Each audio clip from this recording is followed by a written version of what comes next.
Al quedar pospuesta la elección en la Fiscalía por parte de la Corte Suprema de Justicia, Marta Janet Mancera queda en calidad de encargada a partir del 13 de febrero.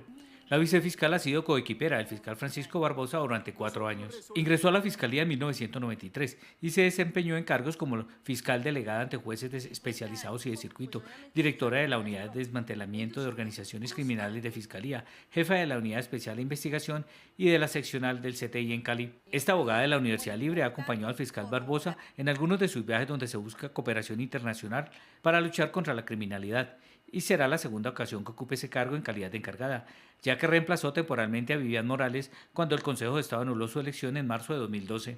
La vicefiscal Mancera mantiene una posición similar a la de Barbosa frente al gobierno, y es por eso que el presidente Gustavo Petro ha señalado que desde la Fiscalía supuestamente se participa en una ruptura institucional que busca la caída del gobierno. La vicefiscal hace parte del grupo de investigadores del hijo del presidente, Nicolás Petro, a quien la Fiscalía le imputa delitos de lavado de activos y enriquecimiento ilícito. Además, están en espera el juicio de su hermano Juan Fernando, acusado de prometerle a los presos rebajas penitenciarias con la supuesta anuencia del presidente, y el de Laura Saravia, una de las personas más cercanas al mandatario. En medio de la investigación que adelanta el ente acusador por la presunta financiación irregular de la campaña Petro Presidente, el pasado 22 de enero, la Fiscalía y la Corte Suprema de Justicia visitaron las instalaciones de FECODE en búsqueda de documentación que soportara el aporte que hizo el sindicato por 500 millones de pesos a la campaña. El presidente considera que hay una persecución en su contra. Esos casos afectan al presidente, aunque la ley señala que las conductas penales de los familiares o allegados no son de su incumbencia, ya que los procesos penales en Colombia son de responsabilidad individual. La fiscal que quedará encargada de la entidad desde la próxima semana ha sido señalada de encubrir y proteger durante varios años a Francisco Javier Martínez, es director del CTI de la Fiscalía Buenaventura, a quien vincula con organizaciones de narcotráfico y tráfico de armas. Fiscales delegados ante la Corte Suprema cerraron la investigación por no encontrar elementos para tomar medidas. También se cerró una indagación por supuesta corrupción en la Fiscalía de Cali. Bueno, y una de las primeras reacciones, tal vez la única por parte del gobierno hoy al nombramiento o al inminente nombramiento de Marta Mancera como fiscal general encargada, fue la del ministro de la Defensa, que le bajó la temperatura a la pelea.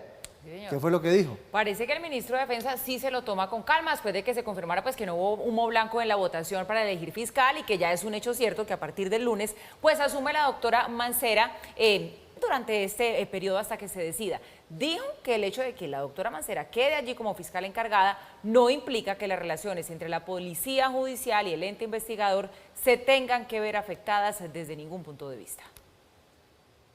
No tiene por qué existir ningún impacto. La Policía Nacional ha trabajado durante todo este tiempo sin modificación, sin interrupción con la Fiscalía General.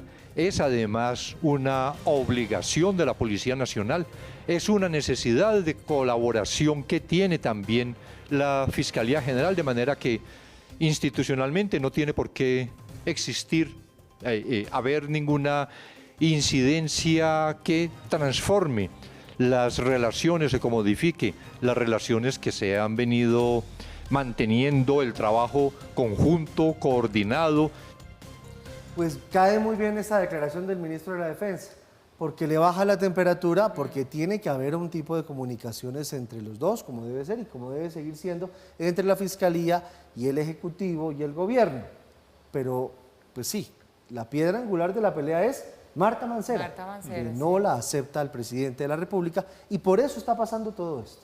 Sí, y sobre todo más porque hay que insistir, sé que lo hemos repetido a lo largo de esta emisión, a lo largo de estos días, que es que la Corte no está fuera de los tiempos. O sea, aquí tengo otra vez lo que ya les hemos contado de las rondas que se han tomado otros fiscales para elegir fiscal. Miren, en el caso del doctor Montealegre se demoraron 11 rondas. En el caso del doctor Barbosa, que es el fiscal que ya va de salida, 5 rondas hasta que hubiese humo blanco. Bueno, con Álvaro Uribe Vélez en su gobierno se demoraron 17 meses para elegir al fiscal, o sea, 1 año y piquito de largo. Entonces, y en esos tiempos pasó lo mismo, quedó entonces el segundo pues encargado de la fiscalía, pero usted tiene razón, ese nombre de Marta Mancera pues genera ampollas. ¿Cómo será la relación entonces ahora? Pues ojalá lo que dijo el ministro de Defensa fuera un indicio de la respuesta que le pueda dar uno a la pregunta que hace Giovanni. ¿Cómo será la relación con la fiscalía ahora que Marta Mancera queda encargada mientras hay humo blanco de parte de la Corte Suprema de Justicia? Lamentablemente yo creo que no es un indicio muy claro por 2 motivos. Uno, porque efectivamente el ministro de Defensa se tomó con calma esta situación. Lo malo es que se toma con calma casi todo lo que pasa en este país, entonces pues eso no es indicio de nada muy específico.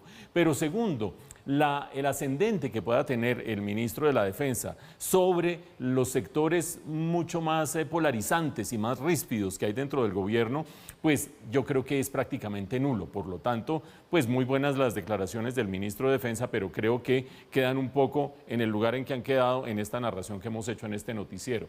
Ahora, Marta Mancera, las dos caras. Ustedes veían la nota de Ismael que planteaba las dos caras. Uno, de la que se queja el gobierno cuando dice que no debe quedar Marta Mancera, que debe haber una fiscal que sea nueva, que sea distinta, por dos motivos. Uno de ellos, porque en el gobierno se percibe que hay una animadversión de parte de la doctora Marta Mancera hacia el gobierno de Gustavo Petro.